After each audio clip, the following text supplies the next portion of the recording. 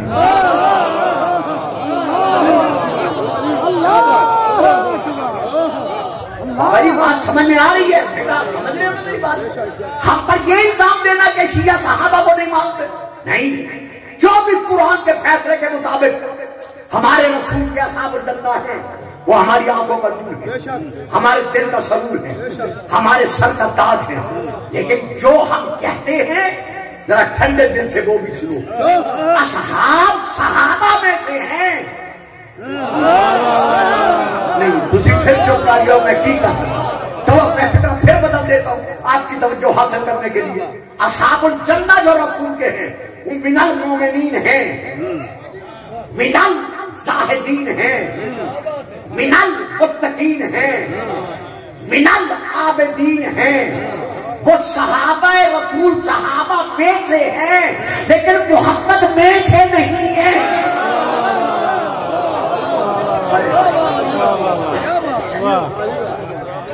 گواہ وہ ہے میں ہو جو رسول میں سے ہے. اب بتاؤ دکھاؤ ہمیں کہ وہ رسول میں سے کون ہے. آج تک کسی صحابی نے یہ دعویٰ کیا ہے کہ میں رسول میں سے ہوں؟ ساری چپ کر گئے. رسول نے کسی صحابی کے لیے کہا ہے کہ یہ مجھ میں سے ہے؟ در پہ رکنے والے اور ہیں، تطہیر کی چادر والے اور. اب یہ کون ہے کس کے لیے مکمل قرآن کہہ رہا ہے من ہو یہ رسول میں سے ہے؟ آئیں بتائیں، جواب دیں یہ رسول میں سے کون ہے. بس یہ آخری کلمات دے رہا ہوں، یہ کتاب کا نام لے رہا ہوں. کتاب کا نام ہے کنز الامام، اہل سنت کی بہت بڑی کتابوں میں سے یہ کتاب ہے جس سے لے کر میں پڑھ رہا ہوں. اس میں رسول پاک کی چند ایک حدیثیں ہیں. ان حدیثوں میں 3 یا 4 حدیثیں پڑھ کر میں مضمون روکتا ہوں، میں آگے نہیں بڑھتا. رسول پاک ارشاد فرما رہے ہیں ان حدیثوں میں سے جو ایک حدیث ہے اس میں ہے یا علی انت منی وانا منک وانت ولی کل مومن بعدی. ہے علی تو مجھ میں سے ہے اور میں تجھ میں سے ہوں اور تم میرے بعد ہر مومن کا ولی ہے. یہ ہے ایک آیت، ایک حدیث. دوسری حدیث یا علی انت منی بمنزلۃ الراس من جسد، علی تجھ کو مجھ سے وہی مقام حاصل ہے جو سر کو جسم سے حاصل ہوتا ہے. جس طرح جسم سر کے بغیر نہیں پہچانا جاتا اسی طرح میری معرفت کے بغیر.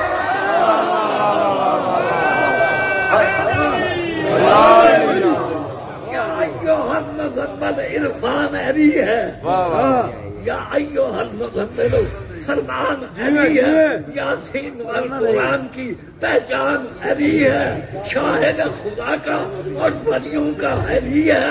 ہندو بھی کہہ رہے ہیں کہ بھگوان ماشاءاللہ نعرہ حیدر. تو یہ ہے وہ رسول میں سے، صرف علی رسول میں سے نہیں. فاطمہ تو بضعۃ منی، فاطمہ سے ہے، صرف فاطمہ رسول میں سے نہیں، الحسن والحسین منی وانا منہ، حسن اور حسین مجھ سے اور میں ان دونوں میں سے ہوں۔ یہ ہیں دلی والے، یہ ہیں رسول میں سے۔ اسی لیے رسول نے کہا جناب سیدہ فاطمہ کے حق میں، من آذاہا فقد آذانی ومن آذانی فقد اذلہ، جس نے فاطمہ کو اذیت دی اسے مجھے اذیت دی، اور جس نے مجھے اذیت دی اسے اللہ کو اذیت دی۔ آج آپ نہیں رو رہے، آج یہ میری مائیں بہنیں بہو بیٹیاں نہیں رو رہی، آج عالم شیعت کا ہر شیعہ نہیں رو رہا، بلکہ سیدہ کی شہادت پر خود رسول رو رہے ہیں۔ وہ بطول جس کی آمد پر رسولوں کا رسول مسجد چھوڑ کر کھڑے ہو جاتے تھے، اللہ جانے کتنے دن انتظار میں رہی کہ میرے بابا کے امتی مجھے یتیمہ محمد سمجھ کر پرسہ دینے کے لیے آئیں گے۔ میں نے لفظ پرسہ ادا کیا ہے، بڑے ادب سے میں گزر گیا ہوں۔ 11ویں دن یا 11 دنوں کے بعد رسول کے وصال کے 11ویں دن یا 11 دنوں کے بعد کچھ لوگ دروازہ علی و بطول پر بطول کو پرسہ دینے کے لیے آئے۔ سیدہ اپنی مسجد غم سے اٹھ کر دروازے تک آئیں پرسہ لینے کے لیے۔ مصائب آپ کے ذہنوں میں ہے، میں صرف اشاروں میں پڑھنے کا عادی ہوں، میں اس کی وضاحت نہیں کر سکتا۔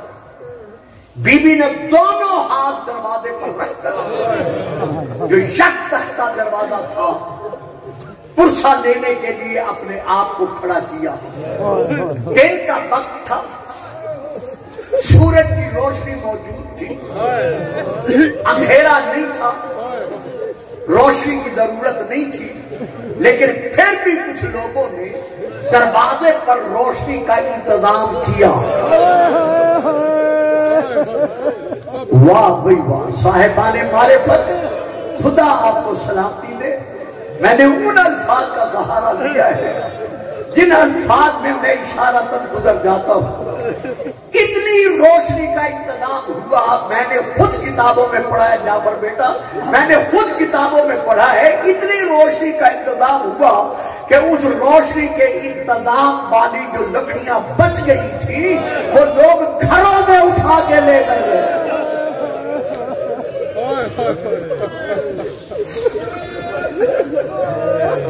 روشنی اتنی تیز تھی کہ دروازہ اس کی روشنی برداشت نہ کر سکتا۔ دروازہ گرا، کیسے گرا یہ داخلوں سے سنتے رہتے ہو، مولوی پڑھتے رہتے ہیں، میں نہیں پڑھ سکتا۔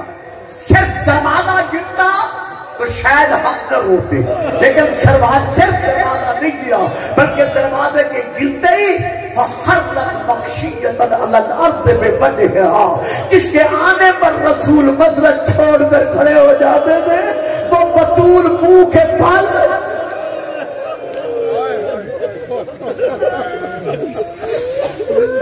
جیتے رہو، سلامت رہو، منہ کے پل زمین پر آئیں۔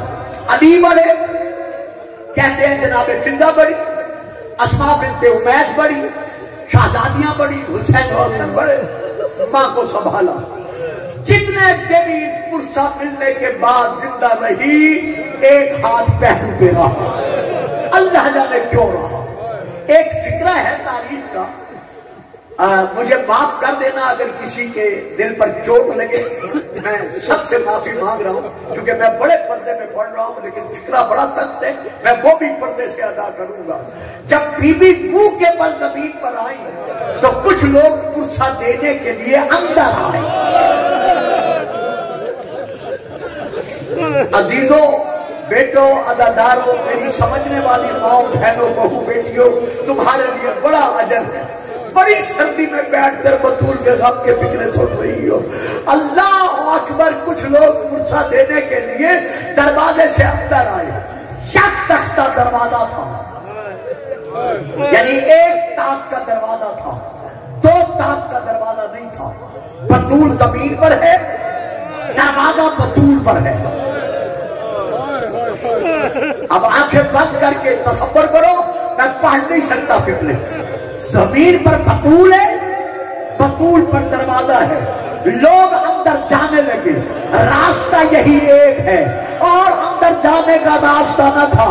اللہ جانے دروازے پر کتنا بوجھ پڑا کہ سیدہ کے دائیں حصے کی مچھلیاں بائیں پہلو میں آ گئی.